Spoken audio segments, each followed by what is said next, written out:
aging is different. You don't know what it's going to be like until you're in it. Part of the change of finding what retirement was going to be without kids was going to be possibly living on a boat and doing the Great Loop. When you hear those words, you don't really hear them. I just was diagnosed with breast cancer and I don't know what to do.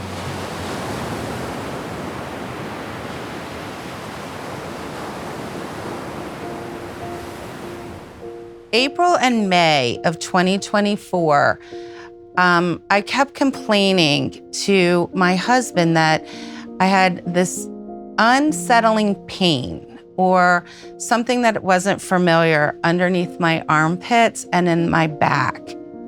July the 3rd of 2024, I went for a mammogram and the unexpected answer was that I was diagnosed with stage 4 metastatic breast cancer. It's a little blurry because it's from left field. I'm one of those guys where I'm not really emotional. It's just like, okay, first thing is, what's the next step? What do we need to do? Why do we approach it? What's the angle? I wasn't mad. I wasn't crying. I wasn't scared. It was something that happened and we were going to treat it as if we're going to fix this.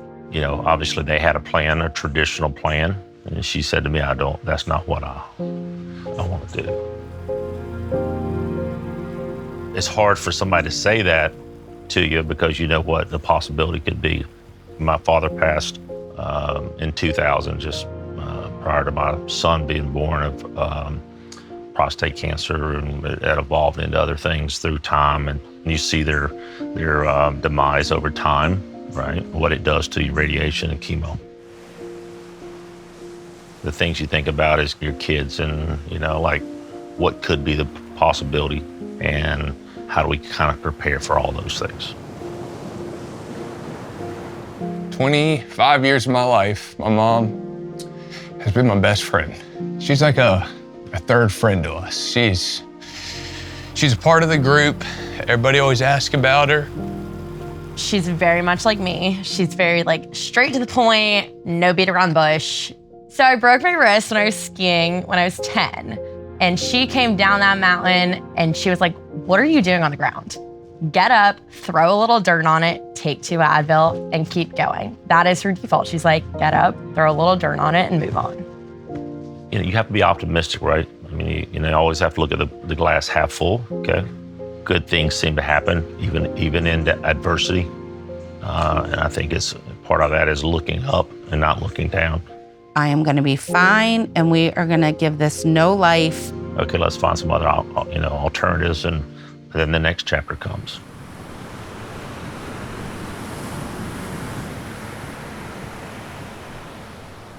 Honest to God, it never occurred to us that there was any other type of treatment out there other than typical standard of care, radiation, chemotherapy, double mastectomy, whatever that was going to be. After the second time that I did chemo in Greensboro, I went home and I said, I can't do it. That leads to my meeting in Miami.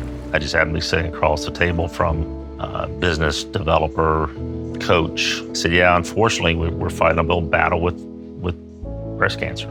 He said, hey, I have a contact that we refer clients to that we've had success with similar things that you're dealing with. And he said, if you're interested, I'd love to make an introduction for you. Saturday, Dr. Halpert calls, tells us what the treatment process is, the timeline, all about what Immunocine actually stands for. It's not 18 months. It's not 18 months, it's not invasive, it's not chemicals, it's not the radiation. So we said, yeah, we're in.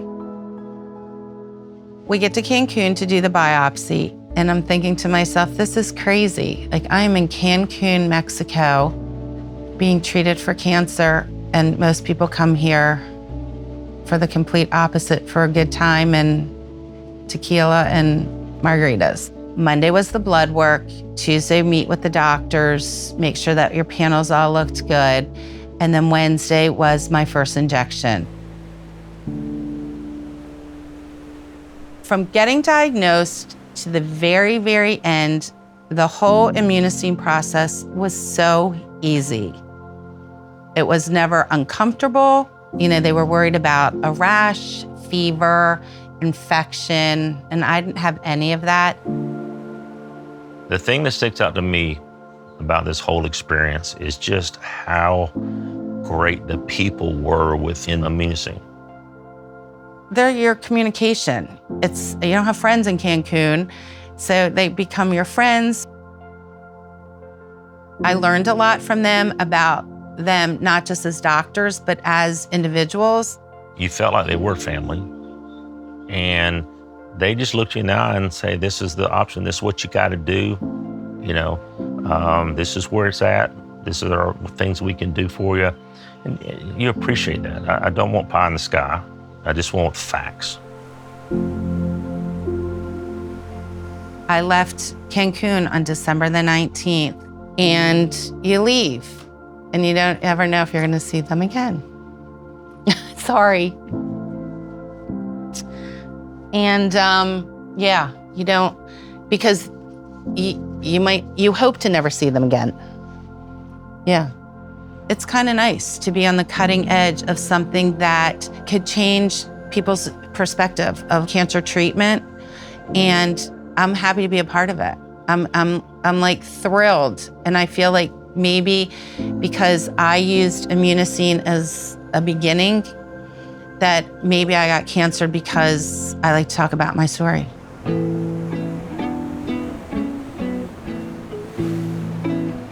So came back to Wrightsville, and now you have to form a different team. I knew that I was gonna have a double mastectomy, and I knew I was gonna have lymph node surgery. After that surgery, the surgeon came out to me, and I was sitting in the waiting room, and he goes, went great. I said, we saw no signs of cancer in the lymph nodes, but we removed them, and the breast tissue, and everything's gonna be great. It was March 6th when the surgeon said, you're cancer-free. For anybody who goes through this, it is a shocker. And so, because you feel like you have unlimited time. When something like that happens, you realize that it's not unlimited time. So you kind of start to change your priorities and focus on doing all the things you wanted to do.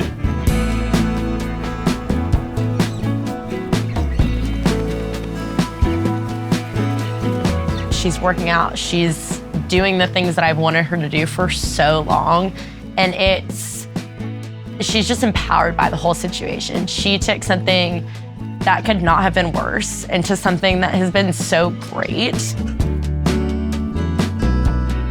Life after cancer, you appreciate it. You're grateful, you appreciate it, you slow down a little bit. It really gets back to focusing on Hope and I, and the things that we've talked about doing, and doing all the fun things we love to do at Wrightsville, and not a bad gig, you know. I'm not mad. I'm not mad. I'm not mad that I got it. I'm not mad that my family had to go through a little bit of like funkiness or anything like that. But yeah, life's better on the other side of cancer.